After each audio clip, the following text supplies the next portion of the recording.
Open the glove box. Remove the damper arm.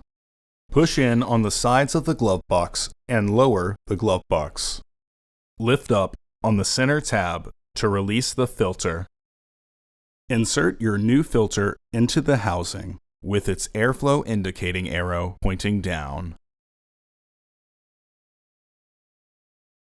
Partially close the glove box to re-engage the stops. Reinstall the damper arm.